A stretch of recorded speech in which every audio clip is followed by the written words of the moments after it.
queridos irmãos do Centro Espírita Regeneração de São Gonçalo. Estamos iniciando a nossa reunião deste sábado, rogando as bênçãos de Deus, a proteção espiritual de Jesus e a assistência espiritual dos benfeitores espirituais, a fim de que possamos ter uma tarde de muito aprendizado, de muito crescimento espiritual.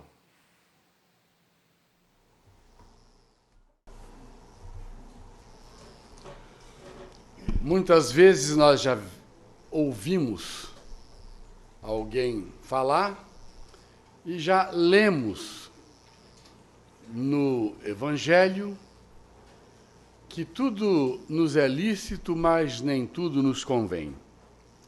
Então Paulo fala aos Coríntios, no capítulo 10, no item, os limites da liberdade cristã, exatamente isso. Todas as coisas são lícitas, mas nem todas convêm. Todas são lícitas, mas nem todas edificam.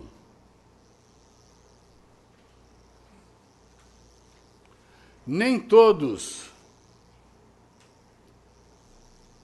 entendem isso com a clareza que deveriam e aplicam isso em si mesmo como deveriam aplicar. Nós estamos próximos, não próximos, nós já estamos num período que se chama de carnaval. E se tudo é lícito, nem tudo nos convém, como é que nós vamos analisar o nosso comportamento, nós que somos cristãos espíritas, nesse contexto que estamos vendo? Vamos, primeiramente, verificar no que Kardec se baseou, analisando a questão da reencarnação.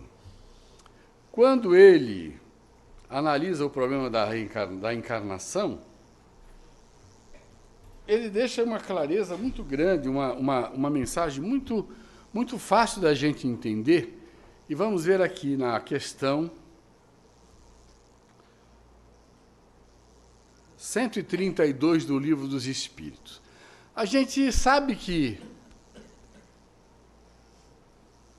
todo mundo aqui está reencarnado, nós sabemos que estamos reencarnados, então vamos fazer uma reflexão. Na verdade, hoje, a reflexão seria sobre o item progressão dos espíritos, que daria também muito bem para a gente tomar como reflexão inicial e depois analisar o problema do carnaval como nós queremos analisar.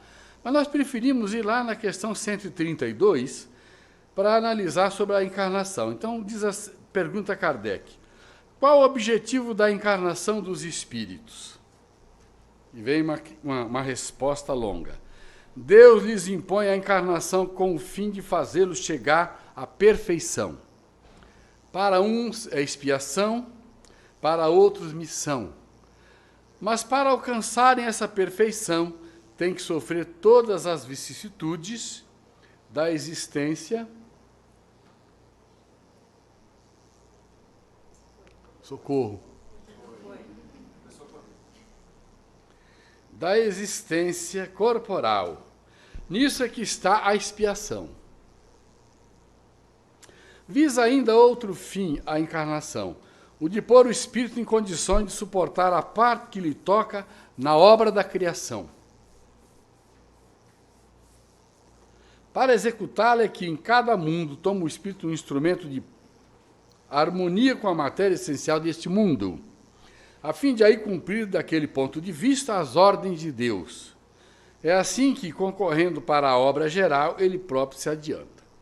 Então, Allan Kardec mostra aqui, é a resposta dada pelos espíritos, que nós estamos reencarnados para expiações e para missões. Mas olhem bem como aqui está em vermelho. Visa ainda outro fim a encarnação, o de pôr o espírito em condições de suportar a parte que lhe toca na obra da criação. Então, cada um de nós está aqui colaborando na obra da criação. Então, para isso, a gente está reencarnado, tomou um corpo e nós estamos aqui fazendo o nosso trabalho, realizando o nosso trabalho para a obra da criação. Se cada um cuidar de si, fazendo o que convém, fazendo o que tem que ser feito, realizando aquilo que durante uma reencarnação, que pode ser curta ou não, aquilo que tem que ser feito, nós estamos colaborando com Deus. Então, cuidar do meu progresso, do meu adiantamento, é a minha principal tarefa aqui, nesse momento reencarnado. E aí nós vamos na nota que ele coloca. A ação dos seres corpóreos é necessária à marcha do universo. Deus, porém, na sua sabedoria, quis que nessa mesma ação eles encontrassem um meio de progredir e de se aproximar dele. Deste modo, por uma admirável lei da providência, tudo se encadeia, tudo é solidário na natureza. Isso aqui nos remete àquela questão que fala que nós evoluímos do átomo ao arcanjo. 459, se não me engano. Onde lá mostra que nós não fomos criados nessa reencarnação como espíritos. Nem fomos criados na hora da concepção. Nós somos espíritos velhos, que já tivemos reencarnações incontáveis, mas que estamos evoluindo do átomo ao arcanjo. Assunto profundo, assunto difícil, mas se você analisar os fatos e sair da ideia do criacionismo para a ideia do evolucionismo, você compreende. Então, gente, tudo se encadeia? Sim. Tudo que nós fazemos para nosso progresso ajuda o próximo. Tudo que o próximo faz para o progresso dele me ajuda. 133. Tem necessidade de encarnação os espíritos que desde o princípio seguiram o caminho do bem? Todos são criados, simples e ignorantes, e se instruem nas lutas e tribulações da vida corporal. Deus, que é justo, não podia fazer felizes a uns, nem fadigas e trabalhos, conseguintemente, sem mérito. Então, nós estamos aqui reencarnados e evoluímos aqui. Mas evoluímos também enquanto estamos desencarnados, porque o espírito vem do átomo e chega ao arcanjo, e ele tem uma vida só, que é a vida espiritual, que durante esses milhões, esse tempo infinito e eterno, de vez em quando mergulha na carne, sai da carne, reencarna e desencarna, mas o espírito é um só. Quem disser que só existe uma vida, está certo. Mas quem disser que não existe a reencarnação, está errado. Porque a vida do espírito é a vida espiritual, estagiando fora da matéria e na matéria. Isso é fácil de entender. Paulo fala que só existe uma vida, mas ele se referia à vida espiritual. Quantas reencarnações você vai ter na eternidade? Essa é outra questão que só o Espiritismo explica. Letra A. Mas então de que serve aos espíritos terem seguido o caminho do bem, se isso não os isenta do sofrimento da vida corporal? Chegam mais depressa ao fim. Então a gente chega a anjo mais depressa, reencarnando, aproveitando a reencarnação. Demais, as aflições da vida são muitas vezes a consequência da imperfeição do espírito. Quanto menos imperfeições, tanto menos tormentos. Aquele que não é invejoso, nem ciumento, nem avaro, nem ambicioso, não sofrerá as torturas que se originam desses defeitos. Então, no processo evolutivo, nós vamos caminhando, temos muitos defeitos, porque ainda não adquirimos as perfeições que precisamos. E isso não isenta a gente de reencarnar. Quem está na fieira do bem, na fileira do bem, no caminho do bem, só fazendo bem, vai ter que continuar reencarnando até se tornar espírito puro. E lá no 166, como pode a alma que não alcançou a perfeição durante a vida corpórea acabar de depurar-se? Aí vem de novo, sofrendo a prova de uma nova existência. Nós estamos aqui sofrendo a prova de uma nova existência. Como realiza essa nova existência? Será pela sua transformação como espírito? Depurando-se a alma, indubitavelmente experimenta uma transformação. Mas para isso necessário lhe é a prova da vida corporal. Porque por mais que eu me depure aqui, por mais que eu me purifique, eu não vou chegar à condição de anjo numa vida. Eu não vou chegar a um limite elevado de evolução numa reencarnação só. Eu posso alcançar um bom patamar, mas não estou isento das próximas. A alma passa então por muitas existências corporais. Sim, todos contamos muitas existências. Os que dizem o contrário pretendem manter-vos na ignorância em que eles próprios se encontram. Esse é o desejo deles. Letra C. Parece resultar desse princípio que a alma, depois de haver deixado um corpo, toma outro, ou então, que reencarna em novo corpo. É assim que se deve entender? Evidentemente. 67. Qual o fim objetivado com a reencarnação? Expiação, melhoramento progressivo da humanidade. Sem isso, onde há justiça? Então, o que mostra aqui é que nós não somos privilegiados. Quem está bem não está privilegiado, conquistou. Quem está mais ou menos tem que conquistar mais. Quem está em regime de exceção, com séria dificuldade, tem que se esforçar mais ainda.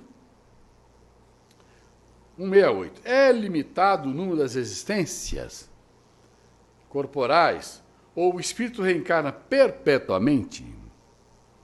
A cada nova existência, o espírito dá um passo para adiante na senda do progresso. Desde que se ache limpo de todas as impurezas, não tem mais necessidade das provas da vida corporal. Quando é isso? Quando a gente se torna puro, que entra na faixa da angelitude. 69. É inevitável o número das encarnações para todos os espíritos? Não. Aquele que caminha depressa, a muitas provas se forra. Todavia, as encarnações sucessivas são sempre muito numerosas, porquanto o progresso é quase infinito. E 170. O que fica sendo o espírito depois da sua última encarnação? Espírito bem-aventurado, puro espírito, que foi o motivo da última palestra do mês passado, feita pelo Renato, que falou sobre a primeira classe de espíritos, que são os espíritos puros.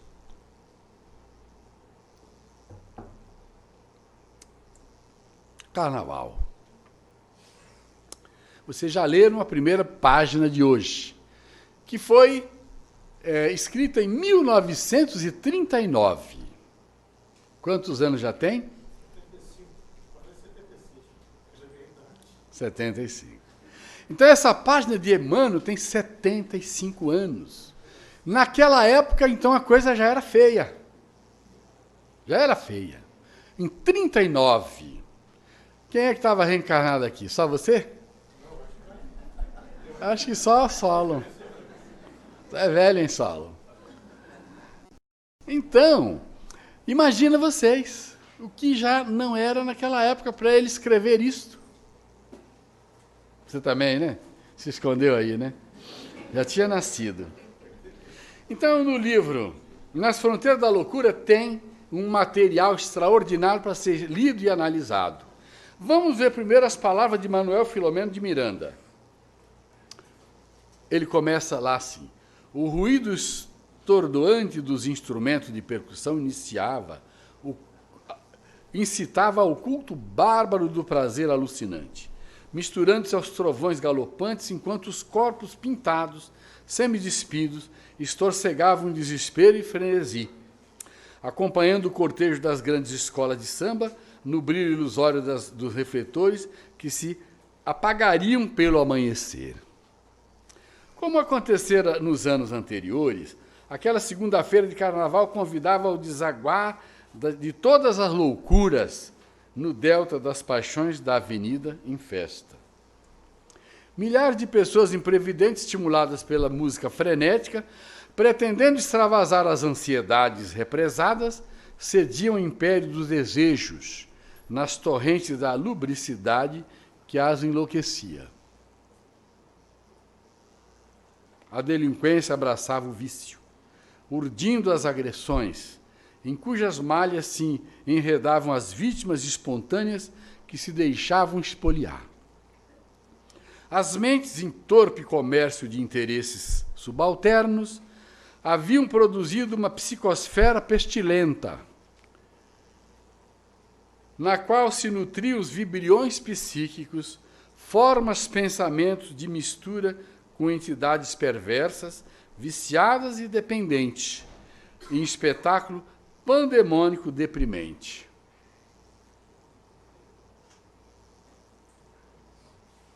Eu já li isso muitas vezes, mas tem uma hora que a gente tem que ler isso e prestar atenção. Isso em 1970 e não sei quanto, que isso aqui já vem depois. Esse livro não me lembro agora de quando é. Acho que é da década de 70, quem lembra aí me diz, que nós já estudamos ele.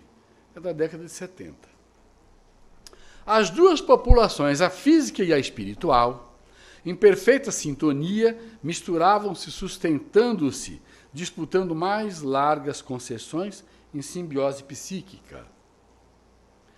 Não obstante, como sempre ocorre em situações dessa natureza, equipes operosas de trabalhadores espirituais, em serviço de emergência, revezavam-se, infatigáveis, procurando diminuir o índice de desvarios, de suicídios, a breve e largo prazo, pelas conexões que então se estabeleciam, para defender os incautos, menos maliciosos, enfim, socorrer a grande mole em desequilíbrio ou pronta para sofrer-lhe o impacto. Então você vê aqui ele narrando a festa e o plano espiritual trabalhando, prevenindo desastres momentâneos de desastres a médio e longo prazo. Porque as pessoas que ali estavam, nos limites que estavam, ou estavam sofrendo ali já as consequências, ou iriam sofrer depois as consequências da festa na qual estavam, que todo mundo olha e acha tão bonitinho, né? Que bonito. Que se arruma e vai e diz assim, não, eu vou, mas não vou me misturar. Como não vai se misturar? Onde a criatura coloque suas aspirações, aí encontra intercâmbio. O homem é o somatório dos seus anelos e realizações. Enquanto não elabore mais altas necessidades íntimas, demorar-se-á nas permutas grosseiras da faixa dos instintos primários. Em razão disso, a humanidade padece de carências urgentes nas áreas rudimentares da vida. Deixando de se martirizar pelos desejos inconfessáveis, ainda não se resolveu por uma conduta realmente emocional, que lhe permita o trabalho íntimo de desembaraçar-se das sensações que responde pelos interesses grosseiros, geradores das lutas pela posse com a predominância do egoísmo. Então aqui ele faz uma colocação mostrando que nós somos o somatório de tudo. E que nós vamos viver em função daquilo que acontece no nosso intercâmbio com as outras pessoas. Se você está intercambiando com pessoas que estão totalmente perturbadas, o resultado vai ser catastrófico. Se você está intercambiando com pessoas que estão equilibradas, vai ficar tudo bem. Até agora, diz ele, a conquista do belo e da liberação dos vícios tem sido desafio para os espíritos fortes, que marcham à frente, despertando-os da retaguarda, anestesiados na ilusão e agrilhoados aos prazeres aliciantes, venenosos. Não nos cabe, todavia, duvidar da vitória do amor e do êxito que todos conseguirão hoje ou mais tarde. Isso é o começo do livro, nas palavras do Manuel Filomeno de Miranda, mostrando o que ele via analisando o carnaval. Esse livro foi escrito por quê? Porque o plano espiritual sempre teve um trabalho muito grande de cuidar das vítimas do carnaval. O plano espiritual sempre teve um trabalho muito grande. E o Dr. Bezerra de Menezes, ele montou no Campo de Santana, assim que ele desencarnou, um hospital espiritual. Quem sabe onde é o Campo de Santana? Todo mundo sabe. Né? Quem sabe onde é o Centro Regeneração? O Centro Espírita Regeneração. Tem gente que vem aqui e não sabe onde é. Eu pergunto, a pessoa fala assim, eu estou frequentando o Centro Espírita Regeneração, onde é? Ah, eu sei, mas não sei. São tão alienadas que não sabem onde é. Frequentam aqui e não sabem dar o endereço. É verdade. Isso é alienação. O doutor Bezerra de Menezes, para atender os alienados, os integrados na farra e tudo mais, ele criou um hospital espiritual. E nesse livro conta como funciona o hospital espiritual. Todo mundo vai querer, não vai comprar? Chama-se Nas Fronteiras da Loucura. Está esgotado. Espera que venha daqui a pouco. Então, nós vemos o plano espiritual ocupado com as pessoas. Dr. Bezerra de Menezes, minha gente, ele trabalha incessantemente. E ao longo do tempo, esse trabalho foi se estendendo, foi se estendendo, foi se estendendo. Hoje tem o trabalho lá, tem a Comerge, que é o encontro de jovens, que é um pronto-socorro espiritual, tem centros espíritas que fazem atividades ligadas a esse movimento, que é o ENEF. Nós não precisamos fazer, porque nós temos atividade no sábado, na segunda, na terça, na quarta, então nós não aderimos. Mas é um encontro da família espírita que quer colaborar com a psicosfera do planeta no período do carnaval. Algumas pessoas fazem encontros independentes, o Centro Espírita planeja o seu próprio encontro. Existem atividades inúmeras ligadas a toda essa atividade de sustentação, no nosso caso, né, o Brasil, para que nós tenhamos no carnaval menos consequências, menos problemas. O Manuel Filomeno de Miranda coloca isso, e mais à frente, Dr. Bezerra de Menezes, que faz parte da história do livro, que socorre as pessoas, e Manuel Filomeno de Miranda acompanha ele, narrando as coisas, ele diz as seguintes palavras: grande, expressiva faixa da humanidade terrena transita entre os limites do instinto e os pródromos da razão. Quer dizer, está mais para perto da pantera, da fera, do que do anjo, né? Então nós estamos muito atrasados. Mais sequiosos de sensações do que ansiosos pelas emoções superiores.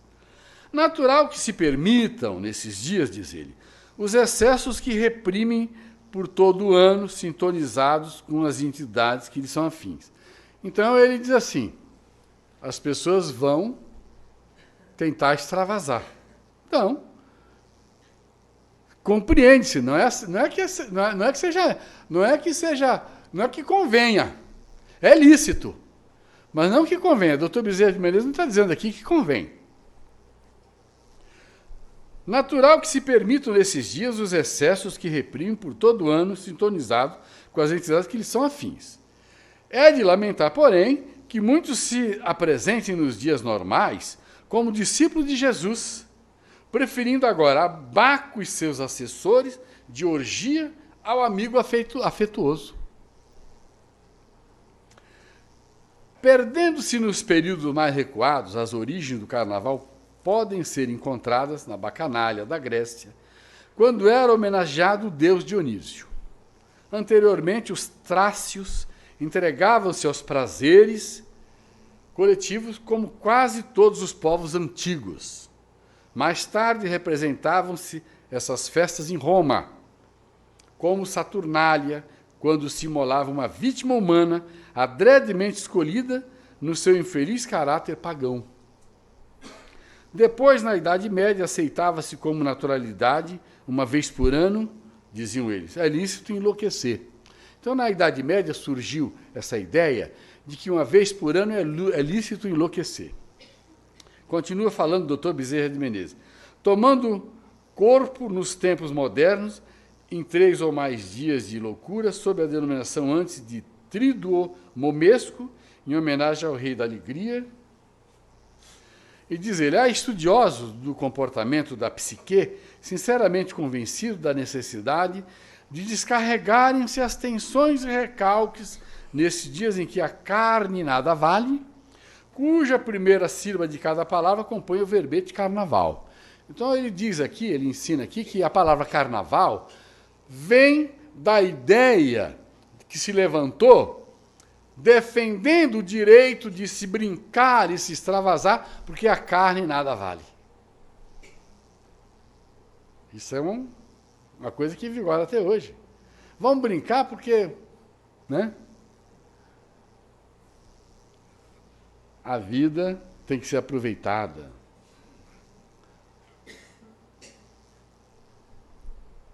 Sem dúvida, porém, a festa é vestígio da barbárie e do primitivismo ainda reinantes, e que um dia desaparecerão da terra quando a alegria pura, a jovialidade, a satisfação, o júbilo real substituírem as paixões do prazer violento e o homem houver despertado para a beleza, a arte, sem agressão nem promiscuidade.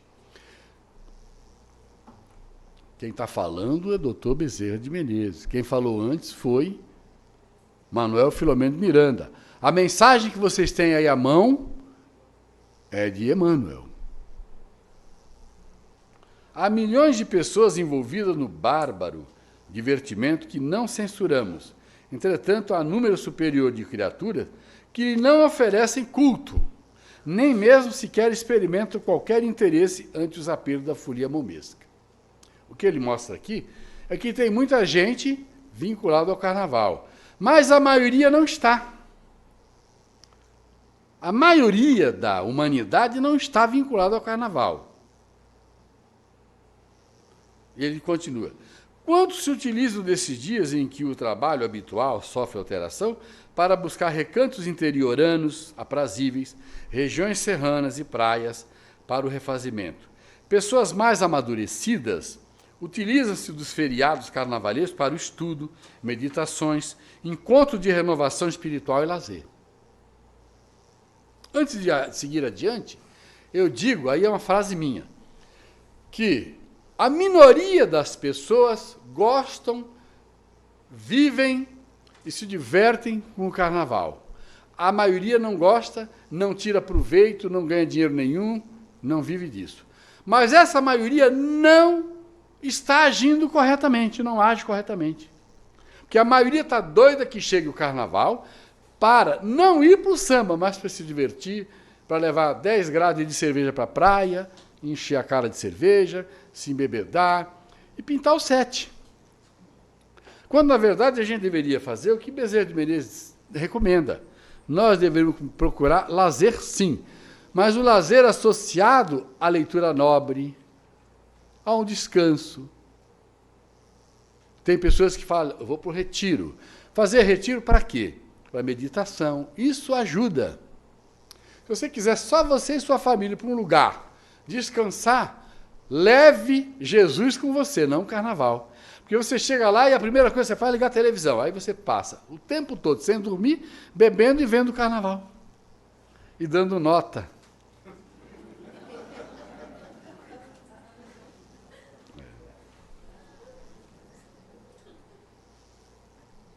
Existem programas que você pode assistir, existem filmes que você pode assistir, você pode estabelecer isso. Nós vamos fazer mutirão, hein? Vai ter mutirão. Há um grande progresso moral que viceja na humanidade e não podemos desconsiderar. Jamais houve tão grande interesse dos homens pelos seus irmãos, em tentativa de ajudá-los a levantar-se e marchar com dignidade. As atividades que visam ao enobrecimento do ser humano multiplicam-se, abençoadas, fomentando a alegria e a paz. As minorias raciais recebem respeito. Os preconceitos vão sendo varridos do planeta. Os direitos do cidadão, embora ainda violados, são defendidos. A ecologia consegue adeptos afervorados. As classes menos favorecidas que padecem miséria socioeconômica já não são desprezadas, não obstante ainda gozem das considerações que todos merecem, considera que todos merecem. Os proletários fazem-se ouvidos, cogita-se de multiplicar os órgãos de assistência social aos carentes de toda a ordem. As leis são mais benignas e estudiosos do comportamento estão identificando mais doenças na criatura humana do que maldade, mesmo naqueles que resvalam nos abismos dos crimes mais hediondos. A liberdade já sustenta ideais de dignidade entre os povos. São inumeráveis as conquistas morais à humanidade em pouco mais de 150 anos, pronunciando aquisições ainda mais relevantes em relação ao futuro. O que observamos são remanescentes do passado de todos nós, ainda não superado, que permanece detendo na retaguarda das dissipações, embora a voz e o magnetismo do Cristo nos esteja arrastando das sombras para a luz, que já estamos entendendo e aceitando. Alegremos, portanto, e observemos com otimismo o que desfila diante de nós.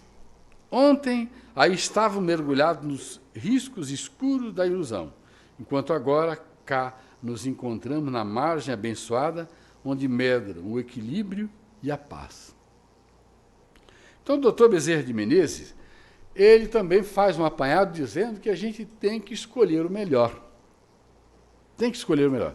Se um dia existir aí um plebiscito sobre o carnaval, nós vamos votar para a extinção do carnaval. Só que isso jamais vai acontecer. Não vai acontecer. O que vai acontecer é que o homem vai melhorando, vai melhorando, vai melhorando, vai esvaziando, vai esvaziando. O dia que esvaziar, acabou. Ah, mas eu vou lá porque aquilo lá é uma apresentação de arte. Não é arte nenhuma, não. Não é. É um esforço enorme, onde vai se colocar a vaidade, e é uma disputa ferrenha. É uma disputa. Como vocês viram na mensagem de Emmanuel, enquanto existe gente doente, tudo isso, não dá. Tem uma prefeitura do estado de um estado aí que suspendeu todo o recurso que seria para o carnaval para combater a dengue. Passou ontem no jornal. A cidade está tomada do mosquito da dengue. Então o prefeito suspendeu Santa Catarina. E vai gastar o dinheiro para combater a dengue.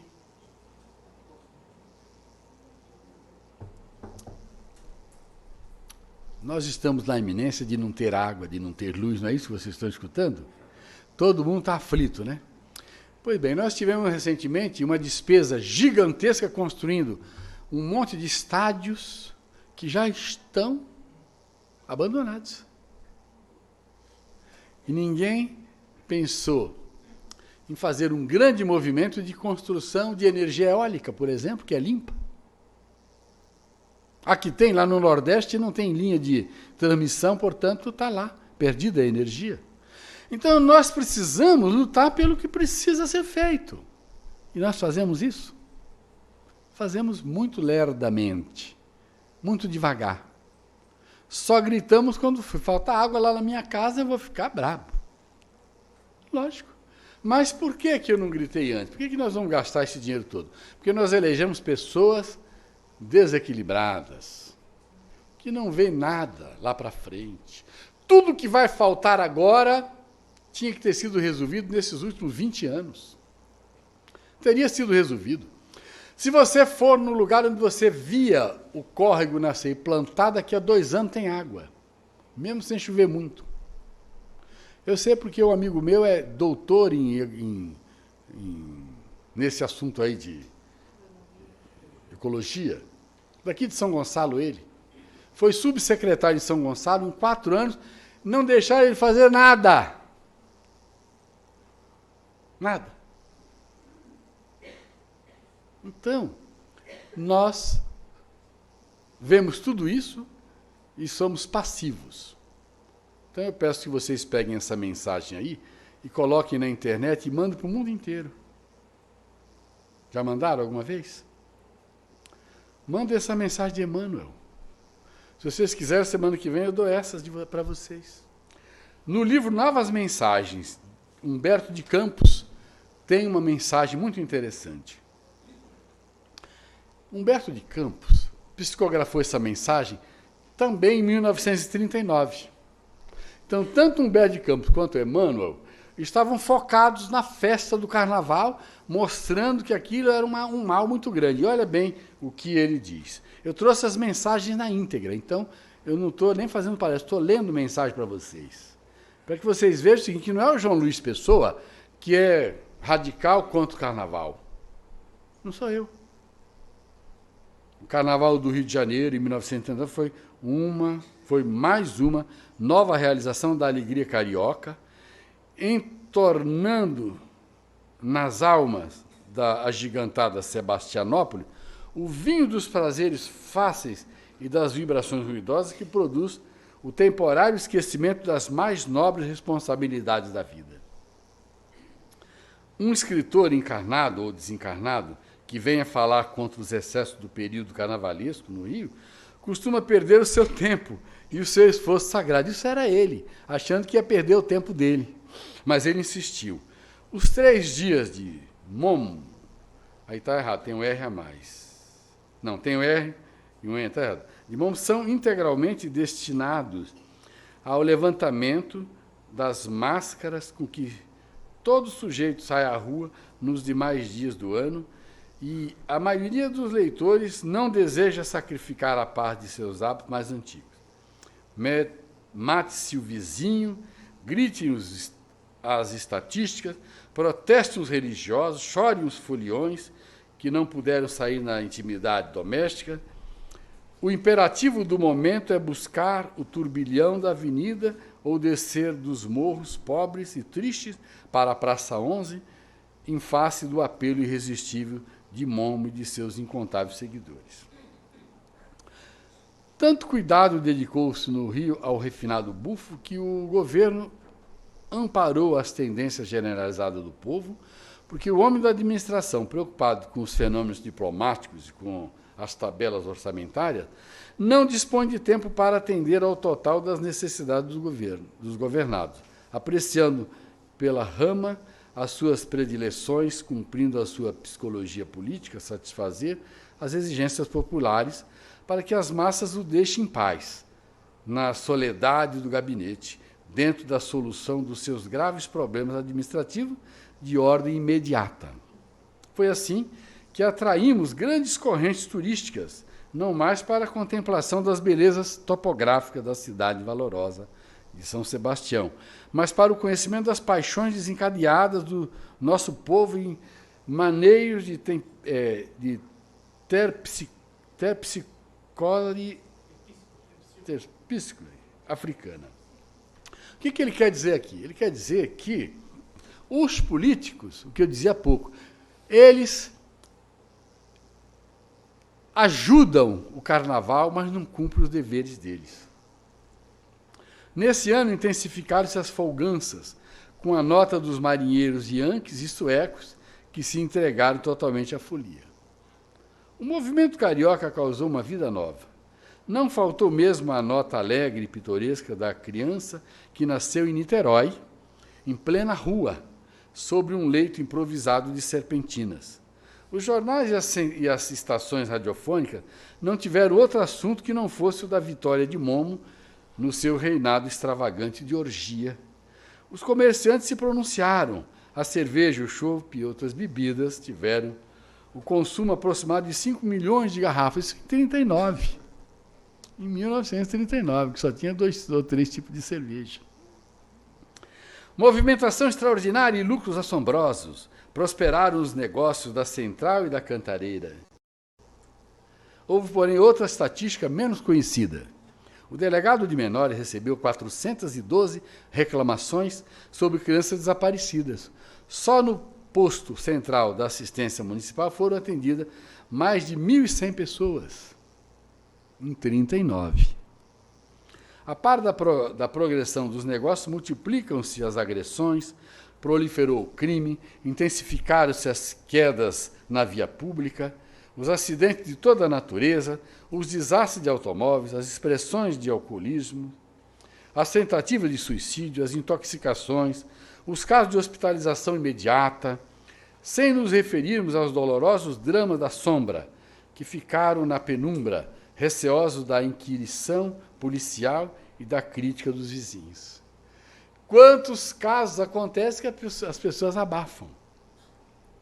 O carnaval passou, qual a onda furiosa, levando, como sempre, todos os bons sentimentos, ainda vacilantes, que aguardavam a âncora da fé pura, a fim de se consolidarem no mar infinito da vida.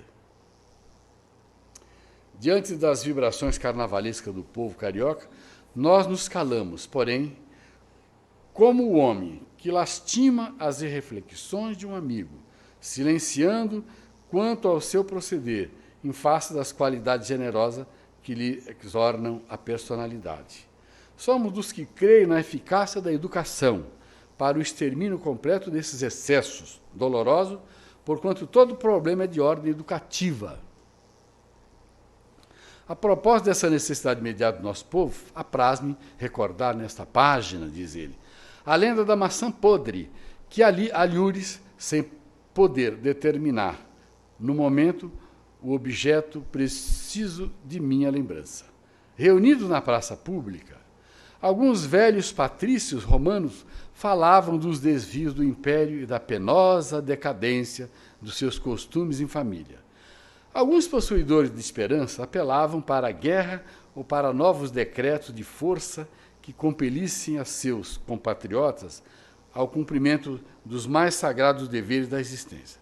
Contudo, um dos componentes do grupo tomou de uma grande maçã podre, exclamando: esta maçã, amigos, é o símbolo do atual império. Nunca mais voltaremos ao seio das nossas antigas tradições. Num dia que esta fruta voltasse a ser bela, retomando a sua pureza primitiva, também nós teríamos restaurado a alegria de nossa vida com a volta aos sagrados costumes. Isso é uma história acontecida lá em Roma. E diz ele, os companheiros seguiram-lhe a palavra com atenção, quando o mais velho e o mais experiente de todos respondeu com austera nobreza: enganai-vos, meu amigo. Poderemos renovar a nossa vida com nossa fruta, com essa fruta, a nossa vida. Com essa fruta poderia vir mais tarde a ser nova e bela.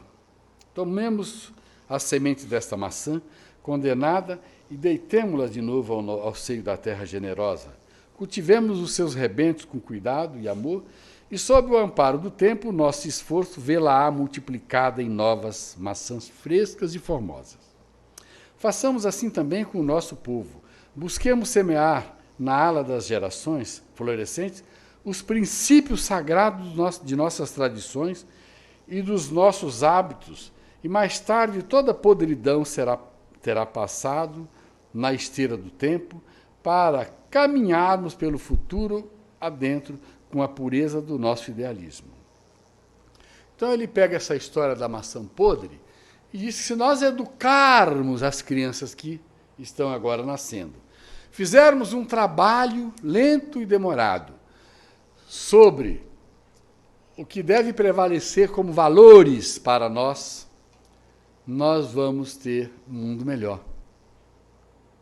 Então, as sementes da maçã podre, elas não estão podres, elas vão fazer nascer novos pés de maçã que vão dar frutos.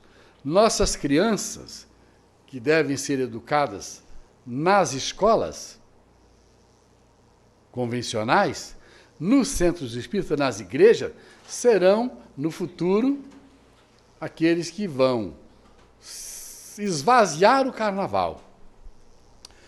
A nossa filha, a Maria Clara, estudou num colégio e nós, por necessidade, por analisar o colégio que ela estava, mudamos para outro e íamos muito bem até um dia, quando ela chegou em casa com um papel dizendo que no dia seguinte não ia ter aula, ia ter um grito de carnaval no colégio. Eu falei, você não vai. Você não vai. Então eu fui somando grito de carnaval, mais umas outras coisas que aconteceram, eu tirei ela do colégio de novo e passei para outro. Porque o colégio, que tinha que ensinar português, matemática, história, geografia e tal, ia tirar um dia para que as crianças se fantasiassem e fizessem um grito de carnaval. Então a escola não é para isso. Quem cuida de carnaval é a escola de samba. Deixa ele lá. A função da escola é cumprir o programa, a grade que tem lá e dar a matéria, não é isso, professora? Então eu fui obrigado a tirar do colégio, como protesto. Você tem que protestar. Então muitas pessoas aí têm os filhos, vai ter um grito de carnaval. Vai. Que fantasia você quer, meu filho? O pai até incentiva, por desconhecer o mal do carnaval. E aí ele termina dizendo assim, o carnaval é a maçã podre do Rio de Janeiro. Na sua intimidade, porém, está a semente generosa dos elevados sentimentos da alma brasileira. Então, as pessoas que estão envolvidas, elas podem ser modificadas, se questionadas corretamente. Cultivemos essas sementes sagradas no espírito das gerações que surgem, que se congreguem todos os núcleos do bem e, muito especialmente, os do espiritismo cristão, para sublimar as realizações desse grande labor educativo. E a podridão terá passado com o tempo, a fim de que possamos trabalhar em nosso sagrado idealismo, sob as luzes generosas e augustas do Cruzeiro. Quem falou isso foi o Humberto de Campos. Mas eu repito com toda a ênfase as palavras dele. Quem nos trouxe isso foi o espírito de uma evolução muito grande. E nós temos que ouvir, entender e trabalhar para que a maçã podre seja retirada do cesto. Então, o carnaval não traz nenhum benefício para o Rio de Janeiro, para o Brasil, para lugar nenhum. Embora ele tenha começado lá no Egito Antigo, como uma festa em homenagem ao deus pagão. Era uma festa simples, e que chegou ao que é hoje. Era uma festa para homenagear um deus pagão. Tá certo? Vamos supor que os judeus tivessem uma festa para homenagear o Deus de Israel. Com certeza não seria uma promiscuidade como é, uma bagunça como é. E esse desperdício de dinheiro público que acontece. Então, o que nós estamos fazendo? Convidando vocês a uma reflexão. Vamos aproveitar esse período. Já estamos em orações. Sempre tivemos o hábito, no período, 3 meses antes, de começar a orar, para ajudar o doutor Bezerra de Menezes, que continua com o hospital instalado lá. O nosso centro espírita, nós temos notícia, é um posto avançado do hospital, lá da praça, do Campo de Santana. E nós devemos ter essa ideia fixa mesmo, firme. Vamos ter atividade no sábado, vamos ter mutirão na segunda de manhã, mutirão na terça de manhã, e atividade de segunda à noite, terça-noite, quarta-noite, normais. Grupo de estudo nenhum vai ser dispensado. Pelo contrário, eu quero vocês firmes aqui. Firmes na casa. E no sábado que vem, nós vamos, às 7 horas da noite, realizar um encontro de trabalhadores. Todos os companheiros dos grupos de estudos, depois da atividade do passe especial e do do ERJ, que vai até às 7, todo mundo virá para o salão, porque nós vamos combinar quem vai vir aqui trabalhar, quem virá aqui trabalhar, como é que nós poderemos fazer. Programar visitas às pessoas doentes, tem companheiros nossos doentes. Desencarnou ontem a Soninha, aquela companheira nossa doentinha que vinha tomar passe, especial lá de Itaipu. Então vamos aproveitar e orar por ela. Sônia. Todo mundo conhece, lembra dela. Sônia Valério, que estava com câncer, que vinha com o braço amarrado. Ela desencarnou. Eu soube agora, talvez não tenha conseguido me falar. Ela desencarnou. Então nós vamos tirar momentos para orações, para trabalhar em conjunto, para visitar uma pessoa no hospital, visitar um parente necessitado. Agora, quem tem programa de viajar, para descansar, para fugir, para onde for, leve Jesus no coração. Leve o conhecimento da doutrina, leve livros para fazer culto, para orar. Façam isso. Estando aqui, não tenham medo de sair de casa, porque uma das coisas que esse livro fala é que quem sai de casa para o trabalho do bem não tem que temer. Eu não vou porque vou ser assaltado. Porque... Quem está no trabalho do bem não tem que ter medo. Lendo o livro, vocês vão ver que o plano espiritual protege quem sai para trabalhar. Não tem condução, a rua vai ser fechada. Se quiser, dá um jeito e consegue. A pessoa que quiser, consegue. As pessoas vão a festas por aí e chegam em casa de madrugada, não tem medo. Como se no carnaval tivesse mais perigo. Tem, sim, tem perigo. Mas o perigo está, para quem tem medo, em todo canto. Mas a tarefa do bem não deve ser deixada de ser realizada com medo de sair à rua. Quem está com Jesus está protegido. Então, estamos convidando todos vocês a um período de mais oração, de mais vigilância. Não acreditem que a criancinha indo lá no bailezinho infantil, que ela não está também participando dessas orgias. Está. Está também. Eu sei de gente aí que, não, aqui na nossa rua, a gente cerca a rua. É carnaval. Por que tem que incentivar? Por que não incentiva outra coisa? A pôr em dia uma leitura? Tem tanto filme bom para a pessoa assistir. A maioria aqui nunca assistiu. Filmes que existem aí, todos filmes contando a história de Jesus, várias histórias, vários filmes que da época dos filmes épicos. Muita gente nunca assistiu.